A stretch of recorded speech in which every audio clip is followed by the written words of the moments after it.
ऋषि च्यवन और सुकन्या की यह कथा प्रेम, त्याग और पतिव्रता धर्म की अद्भुत मिसाल है, जिसका वर्णन श्रीमद्भागवत पुराण और महाभारत के वन पर्व में मिलता है।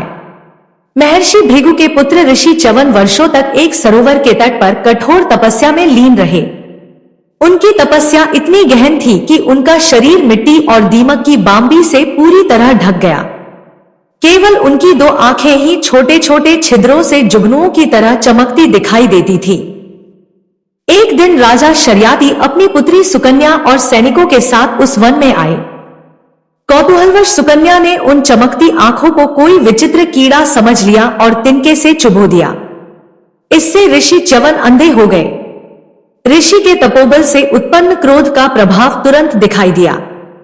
राजा की पूरी सेना मलमूत्र के अवरोध से पीड़ित हो गई और असहनीय कष्ट में पड़ गई। जब राजा शर्याती को सुकन्या की भूल का ज्ञान हुआ तो वे तुरंत ऋषि च्यवन के चरणों में क्षमा याचना करने पहुंचे। ऋषि ने कहा कि यदि सुकन्या उनसे विवाह कर जीवन भर उनकी सेवा करेगी, तभी वे अपना कोप शांत करेंगे। अपने अपराध का प्रायश्चित समझकर सुकन्या ने बिना किसी संकोच के एक वृद्ध और नेत्रहीन ऋषि से विवाह स्वीकार कर लिया। विवाह के बाद सुकन्या ने पूर्ण निष्ठा और प्रेम से अपने पति की सेवा की। उसका पतिव्रत धर्म इतना दृढ़ था कि स्वर्ग के वैद्य देवता अश्विनी कुमार भी उससे प्रभावित हो गए। एक दिन वे वहां आए और ऋषि च्यवन को पुनः युवा और दृष्टिमान बनाने का प्रस्ताव रखा। उन्होंने एक दिव्य औषधि तैयार की जो आगे चलकर च्यवनप्राश के नाम से प्रसिद्ध हुई। अश्विनी कुमारों ने ऋषि च्यवन के साथ एक दिव्य सरोवर में स्नान किया। जब तीनों बाहर आए तो वे एक जैसे युवा, सुंदर और तेजस्वी दिखाई दे रहे थे।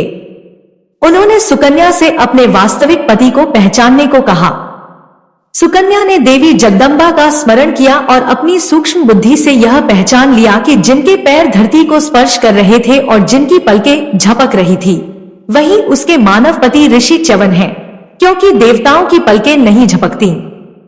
इस प्रकार उसने अपने सच्चे पति को चुन लिया। सुकन्या की निष्ठा और प्रेम से प्रसन्न होकर ऋषि च्यवन पूर्णतः युवा और स्वस्थ हो गए। कृतज्ञता स्वरूप उन्होंने अपने तपोबल से अश्विनी कुमारों को यज्ञों में सोमपान का अधिकार दिलाया।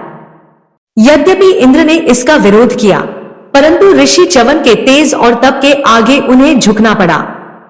यह कथा सिखाती है कि सच्चा प्रेम, कर्तव्य और पतिव्रता धर्म में इतनी शक्ति होती है कि वह भाग्य को भी बदल सकता है और असंभव को संभव बना देता है।